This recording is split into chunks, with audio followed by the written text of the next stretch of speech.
Hi, my name is Kenji O'Brien, and this is my fourth year teaching at Summit, and I have taught biology all 4 years at Summit. I was also one of the authors of our Next Gen's biology curriculum. To run you through a little bit of our course, I thought I'd start with why do I love teaching this course? One of the things I love most about our course is that it has a real world application and real world focus. Every single project in our course really tries to connect what students are learning in the class to what they're actually something that they're actually doing in real life. So for example, we do a big project on bioremediation where students research the issue of electronic waste. After researching that issue, they design experiments around using plants for bioremediation and removing toxins from electronic waste from the environment. Another great example of a project that connects to the real world is our Current Events in Science project. Students research a current event, some recent discovery in science, and then really try to connect it back to their own life and present that to their peers. And so those kinds of real world projects are one of the things I really enjoy about the class. I also really enjoy and love the emphasis on skills. When I was in grad school, I know again and again they emphasized how important it was to focus on skills, since skills are the things that students will take away beyond your course. They'll use every day in their own lives. And so that emphasis on skills, on reading, writing, researching, public speaking skills really connects to my personal philosophy and what I know is important in education. And then lastly, one of the things I love most about our course is that because we've managed to move so much of our content online, because our students are so self-directed, we actually get to spend a lot of time in one-on-one conferences with our students. And so instead of being, up front of a classroom lecturing and not really interacting with students on an individual level, I spend the majority of my class periods in these one-on-one conferences where I talk to students, give them direct feedback, really discuss the rubric with them, really try to make sense of the project together. And those kinds of interactions with students are really what got me into teaching in the first place. And I love that I get to spend all of my class time doing that. As far as the major skill objectives in our course, um, the skills as an organization, we've kind of adopted a common rubric of all the different skills that we think are valuable for students. And we've divided these into different categories. There's public speaking skills, there's research skills, there's inquiry skills, there's reading and writing skills. And so we kind of use all of these skills throughout our course. Because we're a science course, we put a particular emphasis on inquiry skills. So we do a lot of skills around asking questions, on writing hypotheses, on generating data and analyzing that data, and then obviously presenting that in a conclusion. But many of our projects also really emphasize the public speaking skills, as well as the skills on discussion and contribution, such as Socratic seminar skills. And actually, this is one of the things I love about my course as well. In most biology classes, you don't have opportunities necessarily to do like really rich Socratic seminars and discussions.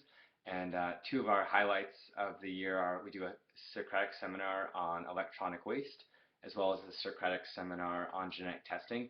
This is an opportunity for students to do research on these topics and then really kind of address these topics head on and discuss it with their peers. And so I really enjoy that part of my class as well. As far as the content objectives of the course in biology, we really went through the NGSS standards and really tried to identify what are the discrete content areas that students need to know according to NGSS. And in NGSS, the big areas we decided to focus on are cells, photosynthesis and cellular respiration, ecology.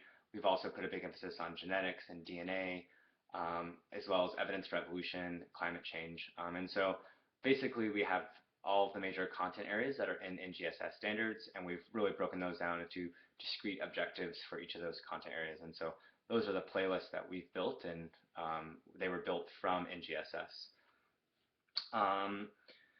As far as how do we address these content and skills objectives in playlists and projects, playlists, basically what we did is after identifying what are the focuses of NGSS, we went through and really tried to pull the very best of our curriculum. And so we had 5 different teachers who worked on these playlists, much more than that actually, probably 10 different teachers that worked on these playlists. And we went through our courses, pulled out the best PowerPoints, the best YouTube videos that we used in class, the best online interactives, the PhET simulations, everything that we could find that really tried to teach students using a variety of modalities. We also have a lot of online textbooks that we've gotten from the internet and other resources that students have found helpful.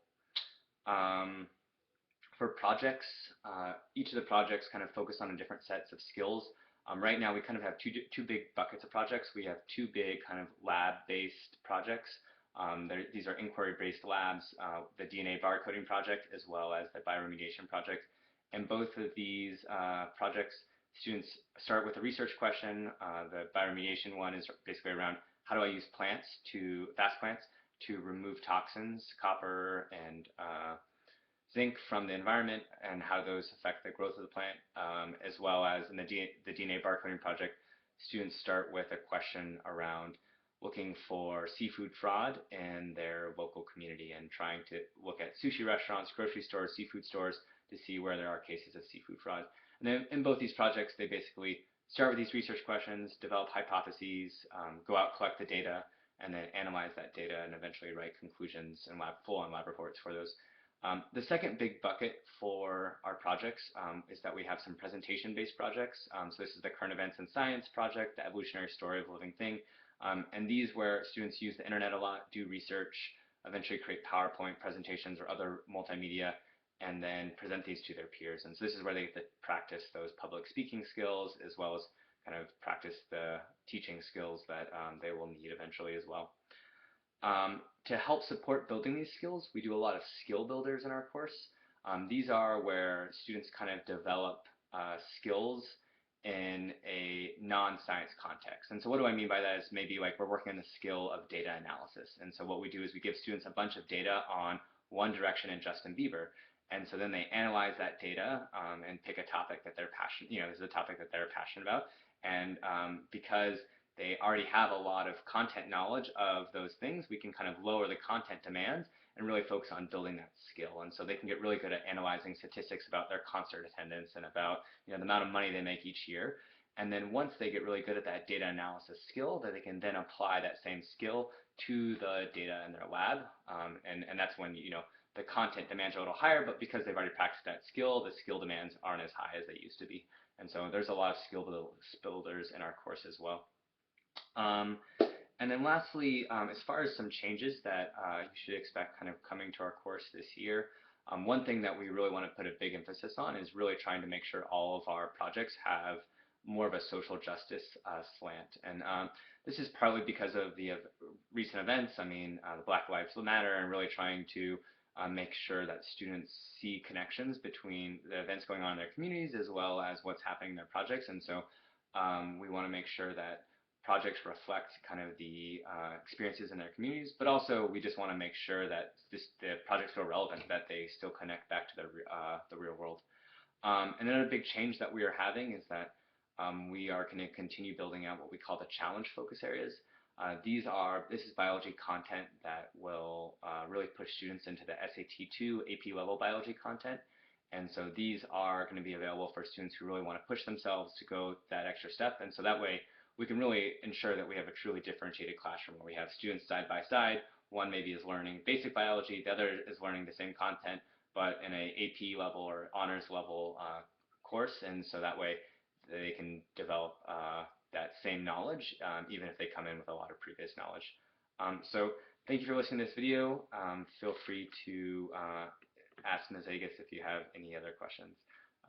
Thanks.